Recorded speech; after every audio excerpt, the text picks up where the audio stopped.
ಸ್ನೇಹಿತರೆ ನಮಸ್ಕಾರ. ಕುಸ್ತಿ ಗ್ರಾಮೀಣ ಭಾಗದ ಬಹುದೊಡ್ಡ ಕ್ರೀಡೆ. ಗ್ರಾಮೀಣ ಭಾಗದ ಜನರು ಕುಸ್ತಿಗೆ ಬಹಳಷ್ಟು ಮಹತ್ವವನ್ನು ನೀಡುತ್ತಾ ಬಂದಿದ್ದಾರೆ. ಅದರಲ್ಲೂ ಉತ್ತರ ಕರ್ನಾಟಕದಲ್ಲಿ ಯಾವುದೇ ಜಾತ್ರೆ, ಉತ್ಸವ, ಹಬ್ಬ, ಹರಿದಿನಗಳು ಇರಲಿ, ಅಲ್ಲಿ ಕಡ್ಡಾಯವಾಗಿ ಕುಸ್ತಿ ಇರಲೇಬೇಕು. ಕುಸ್ತಿ ಇಲ್ಲಿಯ ಜನರಿಗೆ ಒಂದು ಮನೋರಂಜನೆಯಾದರೆ, ಪೈಲ್ವಾನರಿಗೆ ತಮ್ಮ ಕಲೆಯನ್ನು ಪ್ರದರ್ಶನ ಮಾಡಲು ಒಂದು ವೇದಿಕೆ ದೊರೆತಂತಾಗುತ್ತದೆ. ಗ್ರಾಮೀಣ ಭಾಗದ ಜನರಲ್ಲಿ ನಮ್ಮ ಮನೆಯಲ್ಲಿ ಒಬ್ಬ ಕುಸ್ತಿಪಟು ಇದ್ದಾನೆ ಎಂದು ಹೇಳಿಕೊಳ್ಳುವುದೇ ಒಂದು ಹೆಮ್ಮೆಯ ಸಂಗತಿ. ರಬಕವಿ ಬನಹಟ್ಟಿ ಹಾಗೂ ಸುತ್ತಮುತ್ತಲಿನ ಎಲ್ಲ ಗ್ರಾಮೀಣ ಪ್ರದೇಶಗಳಲ್ಲಿ ಈಗಲೂ ನಾವು ಗರಡಿ ಮನೆಗಳನ್ನು ಕಾಣಬಹುದಾಗಿದೆ. ಅಲ್ಲಿ ಬೆಳಗ್ಗೆ ಮತ್ತು ಸಂಜೆ ಹಿರಿಯ ಪೈಲ್ವಾನರ ಮಾರ್ಗದರ್ಶನದಲ್ಲಿ ಕಿರಿಯರು ತಾಲೀಮನ್ನು ನಡೆಸುತ್ತಾ ಬಂದಿದ್ದಾರೆ. ಅಂತಹದ್ದೇ ಒಂದು ತಾಲೀಮನೆ ಬಾಗಲಕೋಟೆ ಜಿಲ್ಲೆಯ ರಬಕವಿ ಬನಹಟ್ಟಿ ತಾಲೂಕಿನ ಬನಹಟ್ಟಿಯ ಸೋಮವಾರಪೇಟೆ ಸಮಸ್ತ ದೈವ ಮಂಡಳಿಯ ಶತಮಾನ ಕಂಡಿರುವ ಗರಡಿ ಮನೆ ನಿತ್ಯ ಕಿರಿಯರಿಗೆ ಮಾರ್ಗದರ್ಶನ ನೀಡುತ್ತಾ ಹೊಸ ಪ್ರತಿಭೆಗಳನ್ನು ಬೆಳೆಸುತ್ತಾ ನಡೆದಿದೆ. ಅದಕ್ಕೆ ಬೆಂಗಾವಲಾಗಿ ನಿಂತವರು ಸೋಮವಾರಪೇಟೆಯ ಸಮಸ್ತ ದೈವ ಮಂಡಳಿಯ ಹಿರಿಯರು ಹಾಗೂ ಕಿರಿಯ ತರಬೇತುದಾರರಾದ ಕಾಡಪ್ಪ ಜಿಡ್ಡಿಮನಿ ಮತ್ತು ಅವರ ತಂಡ. ಸದ್ಯ ಗರಡಿ ಮನೆಯಲ್ಲಿ 50ಕ್ಕೂ ಹೆಚ್ಚು ವಿದ್ಯಾರ್ಥಿಗಳು ಪ್ರತಿನಿತ್ಯ ಕುಸ್ತಿಯಲ್ಲಿ ತರಬೇತಿಯನ್ನು ಪಡೆದುಕೊಳ್ತಾ ಇದ್ದಾರೆ. ಇಲ್ಲಿ ತರಬೇತಿಯನ್ನು ಪಡೆದುಕೊಂಡ ಪೈಲ್ವಾನರು ಜಿಲ್ಲೆ ಮತ್ತು ರಾಜ್ಯ ಮಟ್ಟದಲ್ಲಿ ಉತ್ತಮ ಪ್ರದರ್ಶನವನ್ನು ನೀಡಿ ರಾಷ್ಟ್ರಮಟ್ಟಕ್ಕೆ ಆಯ್ಕೆಯಾಗಿರುವುದು ಹೆಮ್ಮೆಯ ಸಂಗತಿಯಾಗಿದೆ. ರಾಘವೇಂದ್ರ ನಾಯಕ, ಬಾಲಾಜಿ ಭಜಂತ್ರಿ, ಯಶವಂತ್ ಸನ್ನಕ್ಕಿ, ಆದಿತ್ಯ ತಳವಾರ್, ತನ್ವೀರ್ ಪಲಿವಂದ್, ಆದಿತ್ಯ ಹಟ್ಟಿ ಪಾಟೀಲ್, ಕಲ್ಮೇಶ್ ಹಣಗಂಡಿ, ಅನಸ್ ಅಪರಾಧ್, ಕಾರ್ತಿಕ್ ಮಡ್ಡಿ, ದಾಮೋದರ್ ಕಾಜುವೆ, ಪ್ರಶಾಂತ್ ದೋತ್ರೆ, ತಾಲೂಕು, ಜಿಲ್ಲೆ, ರಾಜ್ಯ ಮತ್ತು ರಾಷ್ಟ್ರ ಮಟ್ಟದಲ್ಲಿ ಈ ಎಲ್ಲ ಕ್ರೀಡಾಪಟುಗಳು ಸಾಧನೆಯನ್ನು ಮಾಡಿದ್ದಾರೆ. ಶತಮಾನದ ಇತಿಹಾಸ ಹೊಂದಿರುವ ಸೋಮವಾರಪೇಟೆ ದೈವ ಮಂಡಳಿಯ ಗರಡಿ ಮನೆಯಲ್ಲಿ ತರಬೇತಿ ಹೊಂದಿ ರಾಜ್ಯ ಹಾಗೂ ಕೇಂದ್ರ ಸರ್ಕಾರಿ ಮತ್ತು ಖಾಸಗಿ ಸಂಸ್ಥೆಗಳಲ್ಲಿ ನೂರಾರು ಜನ ಕೆಲಸ ಮಾಡುತ್ತಿರುವುದು ಈ ಗರಡಿ ಮನೆಯ ಹೆಮ್ಮೆಯ ಸಂಗತಿಯಾಗಿದೆ.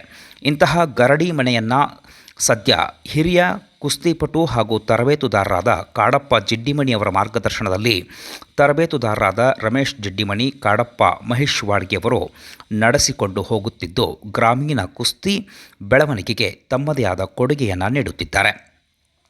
ಎಲ್ಲ ಕುಸ್ತಿಪಟುಗಳು ಕೇವಲ ಶಾಲಾ ಕಾಲೇಜು ಮಟ್ಟದ ಕುಸ್ತಿ ಪಂದ್ಯದಲ್ಲಿ ಭಾಗವಹಿಸದೆ ಈ ಭಾಗದಲ್ಲಿ ನಡೆಯುವ ಇತರೆ ಕುಸ್ತಿ ಪಂದ್ಯಾವಳಿಗಳಲ್ಲಿ ಭಾಗವಹಿಸಿ ಬಹುಮಾನಗಳನ್ನು ಗೆದ್ದು ಗಮನ ಸೆಳೆದಿದ್ದಾರೆ.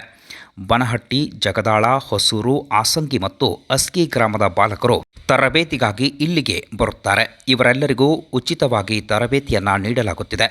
ಇವರೆಲ್ಲರಿಗೂ ಸದ್ಯ ಮಣ್ಣಿನ ಮೇಲೆಯೇ ತರಬೇತಿಯನ್ನು ನೀಡಲಾಗುತ್ತಿದೆ. ಇಲ್ಲಿಯ ಹಿರಿಯ ತರಬೇತುದಾರ ಕಾಡಪ್ಪ ಜಿಡ್ಡಿಮಣಿ ಕುಸ್ತಿಗಾಗಿ ತಮ್ಮನ್ನೇ ತಾವು ಅರ್ಪಿಸಿಕೊಂಡಿದ್ದು, ಈ ಭಾಗದಲ್ಲಿ ಎಲ್ಲೇ ಕುಸ್ತಿ ಪಂದ್ಯಾವಳಿ ನಡೆದರೂ ಅಲ್ಲಿ ನಿರ್ಣಾಯಕರಾಗಿ ಭಾಗವಹಿಸುತ್ತಾರೆ. ಅಲ್ಲದೆ ಅವರ ಗರಡಿಯಲ್ಲಿ ಸಾವಿರಾರು ಪೈಲ್ವಾನರು ತರಬೇತಿ ಹೊಂದಿ ಉತ್ತಮ ಪೈಲ್ವಾನರಾಗಿ ಹೊರಹೊಮ್ಮಿದ್ದಾರೆ. ಕುಸ್ತಿ ವಿಷಯವಾಗಿ ಜಿ ಟಿವಿ ವಾಹಿನಿಯ ಲೈಫ್ ಸೂಪರ್ ಗುರು ಎಂಬ ರಿಯಾಲಿಟಿ ಶೋದಲ್ಲಿ ಕೂಡ ಇವರು ಭಾಗವಹಿಸಿದರು.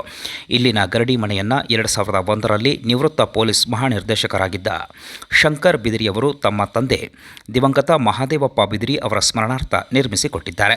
ಇಂತಹ ಅಪರೂಪದ ಗರಡಿ ಮನೆಗೆ ಇನ್ನಷ್ಟು ಸೌಕರ್ಯಗಳು ಬೇಕಾಗಿದ್ದು, ರಾಜ್ಯ ಸರ್ಕಾರ ಹಾಗೂ ಸ್ಥಳೀಯ ಶಾಸಕರು ಇತ್ತ ಗಮನ ಹರಿಸಿ ಗರಡಿ ಮನೆಗೆ ಮ್ಯಾಟ್, ಕುಸ್ತಿಗೆ ಬೇಕಾಗುವ ಆಧುನಿಕ ಸಲಕರಣೆಗಳನ್ನು ಒದಗಿಸಿದಲ್ಲಿ ಇಲ್ಲಿ ಪ್ರತಿಭೆಗಳಿಗೆ ಮತ್ತಷ್ಟು ಪ್ರೋತ್ಸಾಹವನ್ನು ನೀಡಿದಂತಾಗುತ್ತದೆ. ಕುಸ್ತಿಗೆ ಬೇಕಾಗುವ ಮ್ಯಾಟ್ಗಳನ್ನು ಒದಗಿಸಿದಲ್ಲಿ ಯುವ ಪೀಳಿಗೆಗೆ ಇದರಿಂದ ಅನುಕೂಲವಾಗಲಿದೆ. ಆದಷ್ಟು ಬೇಗನೆ ಸರ್ಕಾರ ಹಾಗೂ ಸಚಿವರು ಇತ್ತ ಗಮನ ಹರಿಸಬೇಕಿದೆ ಎಂದು ಹಿರಿಯ ತರಬೇತುದಾರ ಕಾಡಪ್ಪ ಜಿಡ್ಡಿಮಣಿ ತಮ್ಮ ಅಭಿಪ್ರಾಯವನ್ನು ವ್ಯಕ್ತಪಡಿಸುತ್ತಾರೆ. ಸೋಮವಾರಪೇಟೆಯ ಸಮಸ್ತ ದೈವ ಮಂಡಳಿ ಗರಡಿ ಮನೆ ಶತಮಾನದ ಇತಿಹಾಸ ಹೊಂದಿದ್ದು, ಇಲ್ಲಿ ತರಬೇತಿ ಹೊಂದಿದ್ದ ಹಲವಾರು ಜನ ರಾಜ್ಯ, ರಾಷ್ಟ್ರಮಟ್ಟದಲ್ಲಿ ಮಿಂಚಿದ್ದಾರೆ. ಇಂದಿನ ಆಧುನಿಕ ಕುಸ್ತಿಗೆ ತಕ್ಕಂತೆ ಬದಲಾಗಬೇಕಾದ ಅನಿವಾರ್ಯತೆ ಇದ್ದು, ಸರ್ಕಾರ ಇಂತಹ ಗರಡಿ ಮನೆ ಉಳಿಸಿ ಬೆಳೆಸುವ ನಿಟ್ಟಿನಲ್ಲಿ ಅಗತ್ಯ ಪ್ರೋತ್ಸಾಹ ನೀಡಬೇಕು ಎನ್ನುವುದು ಸೋಮವಾರಪೇಟೆ ಸಮಸ್ತ ದೈವ ಮಂಡಳಿಯ ಚೇರ್ಮನ್ನರಾದ ಮಲ್ಲಿಕಾರ್ಜುನ್ ತುಂಗಳ್ ಹಾಗೂ ಸದಸ್ಯರಾದ ಕಿರಣ್ ಶ್ರೀಶೈಲ್ ಅಳಗಿಯವರ ಅಭಿಪ್ರಾಯವಾಗಿದೆ. ಈ ಸಂದರ್ಭದಲ್ಲಿ ಸ್ಥಳೀಯ ಪ್ರಮುಖರು ಮತ್ತು ತರಬೇತುದಾರರು ತಮ್ಮ ಅಭಿಪ್ರಾಯವನ್ನು ಹಂಚಿಕೊಂಡಿದ್ದು ಹೀಗೆ. ನಮ್ಮ ತಂದೆಯವರು, ನಮ್ಮ ತಾತ ಅವ್ರ ಕಾಲಕ್ಕಿರ್ತ ಕುಸ್ತಿ ಒಳಗೆ ಬಂದಿದ್ದೀವಿ ರೀ. ನಮಗೆ ಸೋಮವಾರಪೇಟೆ ದೈವ ಮಂಡಲದವ್ರು ತಾಲೀಮನೆ ಬೀಳೋದು, ಕಟ್ಟಿಸ್ಕೊಡೋದು ಹಿಂಗೆ ಮಾಡ್ತಿದ್ರು. ಹಿಂದಿಂದ ನಮ್ಮ ಸಾಹೇಬ್ರ ಭೇಟಿ ಆದರು, ಹಿಂಗಾಗೈತಿ ರೀ ಏನಂತೆ, ಎಲ್ಪ ನಾವು ತಾಲೀಮನೆ ಕಟ್ಟಿಸ್ಕೊಡ್ತಾರೆ ಅಂತೇಳಿ ತಾಲೀಮು ಕಟ್ಟಿಸ್ಕೊಟ್ರು. ಅದರಿಂದ ಭಾಳ ಅನುಕೂಲ ಆಗೈತಿ. ಮತ್ತು ನಮಗೆ ಸರ್ಕಾರದಿಂದ ಯಾವ ಸೌಲಭ್ಯ ತೊಗೊಂಡಿಲ್ಲ. ನಮಗೆ ಜಿಮ್ ಬೇಕು ರೀ, ಮತ್ತು ಮ್ಯಾಟ್ ಬೇಕು. ಈಗ ಮಣ್ಣಾಗ ಆಡೋದು ಕಮ್ಮಿ ಆಗಾಕತ್ತೈತೆ ರೀ. ಮತ್ತು ಈಗೇನತ್ಲೆ ಮ್ಯಾಟ್ ಮೇಲೆ ಶಾಲೆ ಒಳಗೆ ಇದಾಗಿ ಅನ್ನುವಂಥದ್ದು ನಡ್ದೈತೆ ರೀ. ಅಂಥವೆಲ್ಲ ವಿಷಯ ಬೇಕು ರೀ. ನಮ್ಮಲ್ಲಿ ಎಲ್ಲ ನಮಗಟ್ಟು ಸಾಧ್ಯ ಮಾಡಿಸ್ಕೊಡ್ರಿ. ಬಾಗಲಕೋಟೆ ಜಿಲ್ಲೆಯ ರಬಕವಿನಹಳ್ಳಿ ತಾಲೂಕಿನ ಈ ಒಂದು ಬನಹಟ್ಟಿಯ ಸೋಮವಾರಪೇಟೆ ಸಮಸ್ತ ದೈವ ಮಂಡಳದ ಒಂದು ಕುಸ್ತಿಯ ಗರಡಿ ಮನೆ. ಈ ಗರಡಿ ಮನೆಯ ಒಂದು ಇತಿಹಾಸ ಶತಮಾನದವರೆಗೂ ಕಂಡುಬರ್ತದೆ. ಇಲ್ಲಿ ಕುಸ್ತಿ ಆಡಿದಂತಹ ಕ್ರೀಡಾಪಟುಗಳು ರಾಜ್ಯವಷ್ಟೇ ಅಲ್ಲದೆ ರಾಷ್ಟ್ರ ಮಟ್ಟದಲ್ಲಿ ಹಾಗೂ ಅಂತಾರಾಷ್ಟ್ರೀಯ ಮಟ್ಟದಲ್ಲಿಯೂ ಸಹಿತ ಮಿಂಚಿರುವಂತಹ ಒಂದು ಪ್ರತೀತಿ ಇಲ್ಲಿ ಅದ. ಈ ಮುಂಚೆ ಒಂದು ಸಾಮಾನ್ಯ ಒಂದು ಪತ್ರಾಸ್ ತಗಡಿನಲ್ಲಿ ಈ ಒಂದು ಕುಸ್ತಿ ಗರಡಿ ಮನೆ ಇಲ್ಲಿ ನಡೀತಾ ಇತ್ತು. ನಂತರ ದಿನಮಾನಗಳಲ್ಲಿ ಸುಮಾರು 2002ರಲ್ಲಿ ನಿವೃತ್ತ ಈಗಿನ IAS ಅಧಿಕಾರಿಯಾದಂತಹ ನಮ್ಮ ಶಂಕರ್ ಬಿದ್ರಿ ಅವರು ಇಲ್ಲಿ ಒಂದು ಗರಡಿ ಮನೆಗೆ ಒಂದು ಆಸರೆಯನ್ನಾಗಿ ನೀಡಿ ಅವರದೇ ಆದಂಥ ಒಂದು ಅವರ ತಂದೆಯ ಸ್ಮರಣಾರ್ಥವಾಗಿ ಕಟ್ಟಡವನ್ನು ನಿರ್ಮಾಣ ಮಾಡಿದರು.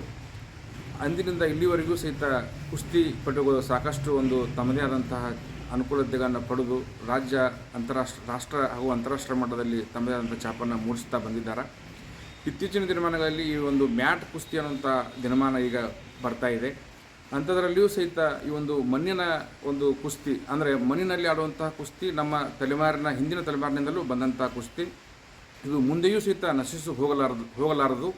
ಯಾಕಂತಂದ್ರೆ ನಿಜವಾಗಿಯೂ ಕುಸ್ತಿ ಪ್ರೇಮ ಮತ್ತು ಕುಸ್ತಿ ಪಟು ಆಗಬೇಕಾದ್ರೆ ಈ ಒಂದು ಕೆಂಪು ಮಣ್ಣಿನ ಗರಡಿಯಲ್ಲಿ ತಯಾರಾದಂತಹ ವ್ಯಕ್ತಿಗೆ ಮಾತ್ರ ಒಂದು ಹೆಚ್ಚಿನ ಪ್ರಾಧಾನ್ಯತೆ.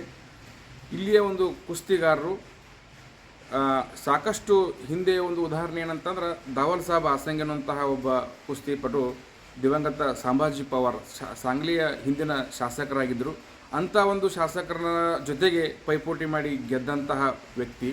ಹೀಗೆ ಬನಹಟ್ಟಿ ನಗರದಲ್ಲಿ ಸಾಕಷ್ಟು ಕುಸ್ತಿಪಟುಗಳು ಇದರನ್ನು ಲಾಭ ಪಡೆದುಕೊಂಡು ಸರ್ಕಾರಿ ಕೋಟಾದಲ್ಲಿ ಸರ್ಕಾರಿ ನೌಕರಿಯೂ ಸಹಿತ ಈ ಒಂದು ಕುಸ್ತಿ ಗರಡಿ ಮನೆ ಅವರಿಗೆ ಆರಾಧ್ಯವಾಗಿದೆ. ಅಲ್ಲದೇ ಇಲ್ಲಿಯ ಒಂದು ಜಿಡ್ಡಿಮನಿ ಮಣಿತನ ನಮ್ಮ ಸೋಮವಾರಪೇಟೆ ಸಮಸ್ತ ದೈವ ಮಂಡಳದ್ದು. ಅಂತಂದರೆ ನಮ್ಮ ಸಮಸ್ತ ದೈವ ಮಂಡಳ ಅಂದರೆ ಸುಮಾರು 44-45 ಉಪಜಾತಿಗಳನ್ನು ಕೂಡಿದಂತಹ ಒಂದು ದೈವ ಮಂಡಳಿ. ಅದರಲ್ಲಿ ಈ ಕುರುಬ ಸಮುದಾಯಕ್ಕೆ ಸಂಬಂಧಿಸಿದಂತಹ ಜಿಡ್ಡಿಮನಿ ಕುಟುಂಬ ಅವರೇ ಒಂದು ಈ ಗರಡಿ ಮನೆಯನ್ನು ನಿರ್ವಹಣೆ ಮಾಡ್ತಾ ಬಂದಿದ್ದಾರೆ. ಸುಮಾರು 100 ವರ್ಷಗಳ ಕಾಲ ಅವರ ಅಜ್ಜ, ಅವರ ತಂದೆ, ಈಗ ಕಾಡಪ್ಪ ಜಿಡ್ಡಿಮನಿ ಅನ್ನುವಂಥವರು ಈ ಕುಸ್ತಿಯನ್ನು ಇಲ್ಲಿಯೂ ಗರಡಿ ಮನೆಯನ್ನು ನಿರ್ವಹಣೆ ಮಾಡ್ತಾ ಬಂದಿದ್ದಾರೆ. ಇಂಥ ಒಂದು ಗರಡಿ ಮನೆ ಅಪರೂಪದಲ್ಲಿ ಅಪರೂಪ ಅಂತ ನಾನು ಹೇಳ್ಬೋದು. ಇಷ್ಟೊಂದು ಪ್ರಾಬಲ್ಯದೊಂದಿಗೆ ಬನಹಟ್ಟಿ ರಬಕವಿ ತಾಲೂಕಿನ ಎಲ್ಲ ಕುಸ್ತಿಗಾರರಿಗೆ ಅನುಕೂಲ ಆಗುವಂತಹ ಈ ಗರಡಿ ಮನೆಗೆ ಇತ್ತೀಚಿನ ದಿನಮಾನಗಳಲ್ಲಿ ಮ್ಯಾಟ್ ಕುಸ್ತಿ ಅನ್ನುವಂಥದ್ದು ಒಂದು ಅವಶ್ಯಕತೆ ಅದ. ಯಾವುದೇ ಸರ್ಕಾರದ ಲಾಭವನ್ನು ಪಡೆಯಲಾರದ ಕೇವಲ ಕೆಲವು ದಾನಿಗಳಿಂದ ಮಾತ್ರ ಈ ಒಂದು ಕುಸ್ತಿ ಗರಡಿ ಮನೆ ಇಲ್ಲಿ ಅಭಿವೃದ್ಧಿ ಹೊಂದ್ತಾ ಬಂದಿದೆ. ದಯವಿಟ್ಟು ರಾಜ್ಯ ಸರ್ಕಾರ ಅಥವಾ ಕೇಂದ್ರ ಸರ್ಕಾರ ಈ ಒಂದು ಗರಡಿ ಮನೆಗೆ ಒಂದು ಉನ್ನತ ದರ್ಜೆಗೆ ಏರಿಸಿ ಈ ಭಾಗದ ಕುಸ್ತಿಪಟುಗಳಿಗೆ ಮತ್ತಷ್ಟು ಅನುಕೂಲ ಮಾಡಿದ್ದೇ ಆದರೆ ನಮ್ಮ ದೇಶವ್ಯಾಪ್ತಿ ಮತ್ತಷ್ಟು ಕ್ರೀಡಾಪಟುಗಳು ಉಜ್ವಲವಾಗಿ ಬೆಳಗ್ತಾರ ಅನ್ನುವಂಥದ್ದು ಒಂದು ನನ್ನ ಅಭಿಪ್ರಾಯ.